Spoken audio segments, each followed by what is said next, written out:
اعوذ باللہ من الشیطان الرجیم بسم اللہ الرحمن الرحیم۔ دوستو، ضیاء رسول امینی آپ کی خدمت میں حاضر ہوں۔ ایک انتہائی افسوسناک خبر ہے اور انتہائی پیچیدہ صورتحال اس وقت پیدا ہو چکی ہے مسجد اقصیٰ کے حوالے سے۔ عربوں نے اسرائیل اور امریکہ کے ساتھ مل کر مسجد اقصیٰ کا سودا کر دیا ہے، اور یہ کام ایسے مبہم اور خفیہ طریقے سے کیا گیا ہے کہ شاید ابھی تک لوگوں کو اس معاملے کی سنجیدگی اور گہرائی کا علم ہی نہیں ہو سکا۔ ابھی جو بحرین اور اسرائیل کے درمیان معاہدہ ہوا، اس سے پہلے یو اے ای کے ساتھ معاہدہ ہوا، اور آپ کو یہاں پہ یہ بھی بتاتا چلوں کہ 6 مزید عرب ریاستیں جو ہیں وہ بہت جلد اسرائیل کو تسلیم کرنے والی ہیں۔ صورتحال یہ پیدا ہو چکی ہے کہ تقریباً تمام کی تمام 22 عرب ریاستیں جو ہیں وہ اسرائیل اور امریکہ کے سامنے گھٹنے ٹیک چکی ہیں۔ سعودی عرب جو ہے وہ عملی طور پہ اسرائیل کو تسلیم کر چکا ہے، لیکن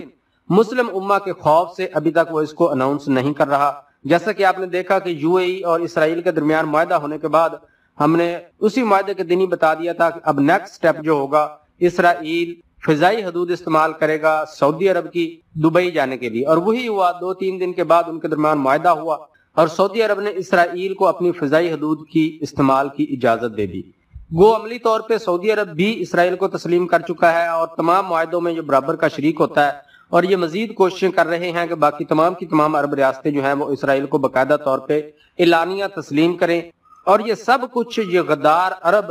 پاکستان اور ترکی کو گھٹنے ٹیکنے پر مجبور کرنے کے لیے کر رہے ہیں۔ لیکن اس کے ساتھ ساتھ جو سب سے بڑی غداری ان عربوں نے کی ہے وہ فلسطینیوں کے ساتھ کی ہے۔ ابھی جو بحرین کے ساتھ معاہدہ ہوا اسرائیل کا، جو کہ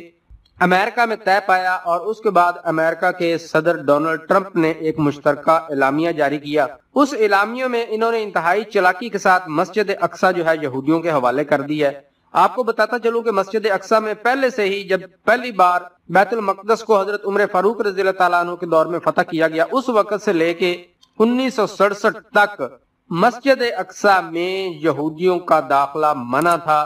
نہ صرف مسجد اقصیٰ کا جو اندرونی حصہ ہے، اندرونی عمارت ہے وہ، بلکہ اس کے باہر کا جو صحن ہے، جو کہ بہت بڑا صحن ہے، اس صحن میں بھی یہودیوں کا صرف داخلہ بھی منع تھا کہ وہ وہاں پر داخل بھی نہیں ہو سکتے، سوائے چند سالوں کے جب سلطان صلاح الدین ایوبی سے پہلے فلسطین جو ہے مسلمانوں کے ہاتھوں سے چھین لیا گیا تھا۔ ان چند سالوں کے علاوہ حضرت عمر فاروق رضی اللہ تعالیٰ عنہ کے دور سے لے کے 1967 تک یہودیوں کا مسجد اقصیٰ کے صحن میں بھی داخلہ منع تھا، اور اس کا سارا انتظام مسلمانوں کے حوالے تھا کہ وہ یہاں پہ عبادت بھی کر سکتے ہیں، اور اس مسجد کا تمام انتظام جو ہے مسلمانوں کے حوالے ہیں۔ 1967 میں جب تیسری عرب اسرائیل جنگ ہوئی تو اس میں عربوں کا کافی زیادہ نقصان ہوا، اور یہ وہی جنگ ہے جس میں پاک فضائیہ نے بھی حصہ لیا، اور اسرائیل جو ہے وہ بہت تیزی سے پیش قدمی کر رہا تھا۔ تو جب پاک فضائیہ کے جوان یہاں سے گئے ہیں عربوں کی مدد کے لیے، تو تب جا کر اسرائیل کی پیش قدمی رکی ہے۔ اسی جنگ میں پاک فضائیہ نے اسرائیل کے 3 طیارے بھی مار گرائے تھے۔ اس کے بعد یہ جنگ بندی ہوئی، اور جنگ بندی ہونے کے بعد ایک معاہدہ طے پایا عربوں اور اسرائیل کے درمیان۔ اس معاہدے میں چونکہ مسلمانوں کا بہت زیادہ نقصان ہو چکا تھا، تو اس میں اسرائیلیوں نے یہ معاہدے میں یہ شک منوائی کہ اب جو ہے یہودی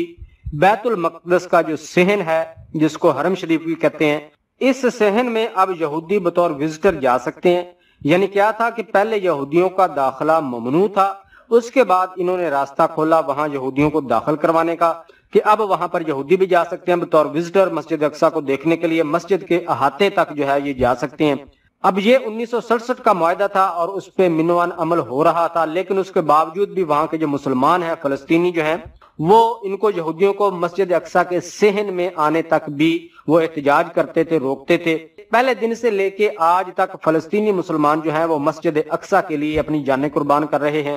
بے شمار جانیں انہوں نے قربان کی ہیں، بے شمار ان کے گرفتار ہوئے، معذور ہوئے، یہاں تک کہ ان کے بچے، عورتیں، چھوٹی چھوٹی بچیاں تک مسجد اقصیٰ کی حفاظت کے لیے سینہ تان کے سامنے کھڑی ہو جاتی ہیں۔